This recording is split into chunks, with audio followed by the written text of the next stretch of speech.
BJP ಮತ್ತು ಕಾಂಗ್ರೆಸ್ ಪಕ್ಷಗಳು ರಾಷ್ಟ್ರಮಟ್ಟದ ನಾಯಕರ ರ್ಯಾಲಿಗಳಿಂದ ವಿಧಾನಸಭೆ ಚುನಾವಣೆ ಕಣಕ್ಕೆ ಇಳಿದು ರಂಗೇರುತ್ತಿದ್ದರೆ ಸ್ಥಳೀಯ ಪಕ್ಷವಾದ ಜೆಡಿಎಸ್ ಕೂಡ ತನ್ನ ಬಲ ಪ್ರದರ್ಶನಕ್ಕೆ ಸಜ್ಜಾಗಿದೆ. ಈ ಹಿನ್ನೆಲೆಯಲ್ಲಿ ಇದೇ 17ರಂದು ಯಲಹಂಕದ ಬೃಹತ್ ರ್ಯಾಲಿಯನ್ನ ಹಮ್ಮಿಕೊಂಡಿದೆ.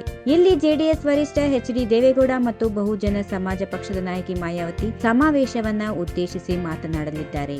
ಈ ಬಗ್ಗೆ ವಿವರ ನೀಡಿದ ಜೆಡಿಎಸ್ ರಾಜ್ಯಾಧ್ಯಕ್ಷ ಎಚ್.ಡಿ. ಕುಮಾರಸ್ವಾಮಿ, ರಾಷ್ಟ್ರೀಯ ಪಕ್ಷಗಳು ಆಯೋಜಿಸುವ ಮೆಗಾ ರ್ಯಾಲಿಗಳಲ್ಲಿ 2 ರಿಂದ 3 ಲಕ್ಷ ಜನರು ಆಗಮಿಸುತ್ತಾರೆ. ನಮ್ಮ ರ್ಯಾಲಿಗಳಲ್ಲಿ ಕನಿಷ್ಠ 10 ಲಕ್ಷ ಜನ ಸೇರಲಿದ್ದಾರೆ. ಜೆಡಿಎಸ್ ಅನ್ನು ಚುನಾವಣೆ ಸ್ಪರ್ಧೆಯಲ್ಲಿ 3ನೇ ಪಕ್ಷವಾಗಿ ಮಾಧ್ಯಮಗಳು ಬಿಂಬಿಸುತ್ತಿವೆ ಎಂದು ಬೇಸರ ವ್ಯಕ್ತಪಡಿಸಿದ ಕುಮಾರಸ್ವಾಮಿ, ಮೆಗಾ ರ್ಯಾಲಿಯನ್ನ ನೋಡಿದ ನಂತರ ಜೆಡಿಎಸ್ ತನ್ನ ಸ್ವಂತ ಬಲದಿಂದ ಚುನಾವಣೆಯಲ್ಲಿ ಅತಿ ದೊಡ್ಡ ಪಕ್ಷವಾಗಿ ಹೊರಹೊಮ್ಮಲಿದೆ ಎಂದು ಮಾಧ್ಯಮಗಳಿಗೆ ಅರಿವಾಗಲಿದೆ. ನಮ್ಮ ರ್ಯಾಲಿ ರಾಷ್ಟ್ರೀಯ ಪಕ್ಷಗಳಿಗೆ ಗಟ್ಟಿ ಸಂದೇಶವನ್ನ ಸಾರಲಿದೆ ಮತ್ತು ರಾಜ್ಯದಲ್ಲಿನ ಚುನಾವಣೆಯ ದಿಕ್ಕನ್ನ ಬದಲಿಸಲಿದೆ ಎಂದು ವಿಶ್ವಾಸ ವ್ಯಕ್ತಪಡಿಸಿದರು. ಯಲಹಂಕದ ನಿಟ್ಟೆ ಮೀನಾಕ್ಷಿ ಕಾಲೇಜ್ ಪಕ್ಕದಲ್ಲಿ 100 ಎಕರೆ ಜಮೀನಿನಲ್ಲಿ ಜೆಡಿಎಸ್ ರ್ಯಾಲಿ ನಡೆಯಲಿದೆ. ನಗರದೊಳಗೆ ಮಾಡಿದರೆ ಸಂಚಾರ ದಟ್ಟೆಯುಂಟಾಗಿ ಸಾರ್ವಜನಿಕರಿಗೆ ತೊಂದರೆಯಾಗುತ್ತದೆ ಎಂಬ ಉದ್ದೇಶದಿಂದ ನಗರದ ಹೊರವಲಯದಲ್ಲಿ ಮಾಡುತ್ತಿದ್ದೇವೆ. ಇದೇ ಸಂದರ್ಭದಲ್ಲಿ ಜೆಡಿಎಸ್ ವತಿಯಿಂದ 100 ಎಲ್ಸಿಡಿ ಪ್ರಚಾರ ವಾಹನ ಉದ್ಘಾಟನೆಗೊಳ್ಳಲಿದೆ. ರ್ಯಾಲಿಯಲ್ಲಿ ಚುನಾವಣೆಯಲ್ಲಿ ಸ್ಪರ್ಧಿಸುವ 140 ಅಭ್ಯರ್ಥಿಗಳ ಮೊದಲು ಪಟ್ಟಿಯನ್ನ ಘೋಷಣೆ ಮಾಡಲಿದೆ.